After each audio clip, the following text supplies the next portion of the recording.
Chicken വാങ്ങിച്ചപ്പോഴേ കുറച്ച് boneless piece എടുത്തു വെച്ചായിരുന്നേ. എന്തിനാണെന്നറിയാവോ? എന്തിനാ? ചിക്കൻ മോമോ ഉണ്ടാക്കാൻ. അപ്പൊ നമുക്ക് ഉണ്ടാകാം. മാറ്റി വെച്ചപ്പോൾ 1-2 പീസിൽ ബോണുണ്ട്. ഇങ്ങനെ കട്ട് ചെയ്ത് മാറ്റാം.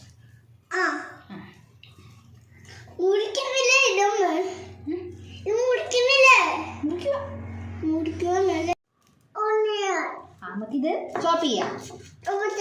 ഓക്കെ, അരച്ചിട്ടുണ്ട്, കാണാൻ പറ്റുന്നു. ഇതിലേക്ക് നമുക്ക് ginger garlic paste, garam masala, പിന്നെ കുരുമുളക് പൊടി ഇട്ടായിരുന്നു. പിന്നെ സോയാ സോസ് ഒഴിച്ച് കൊടുക്കാവേ. ഇവിടെ നമുക്ക് വോയിസ് ഓവർ ഇടാവേ. അവനെയും വെച്ചുകൊണ്ട് നടക്കില്ല. ഡോ റെഡിയാക്കി. പിന്നെ ഞാൻ അതിനകത്ത് കുറച്ച് ചില്ലി സോസും മല്ലിപ്പൊടിയൊക്കെ ചേർത്തായിരുന്നു.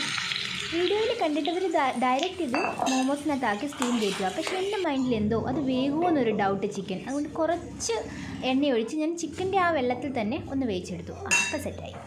നെക്സ്റ്റ് ഏറ്റവും ടഫ് ഇത് പരത്തിയെടുക്കുക എന്നുള്ളത്. ഞാനിങ്ങനെ കുറേ വേറെ സൈസിലെ അടപ്പുകളൊക്കെ വെച്ചിട്ട് ഇതിങ്ങനെ ഒരുവിധം സെറ്റാക്കി.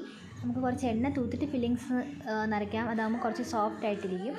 അങ്ങനെ ഇത് തീരെ ചെറുതായിപ്പോയി. ഇങ്ങനെ ഉണ്ടാക്കിയത് തീരില്ല എന്ന് മനസ്സിലാക്കി ഞാൻ വേറൊരു വലിയ അടപ്പിലേക്ക് മാറി. അങ്ങനെ ചെറുതും വലുതുമാക്കി കുറേ സെറ്റാക്കി കേട്ടോ. എന്തായാലും നല്ലതായിരുന്നു, കുഴപ്പമില്ല, ടേസ്റ്റ് ഉണ്ടായിരുന്നു.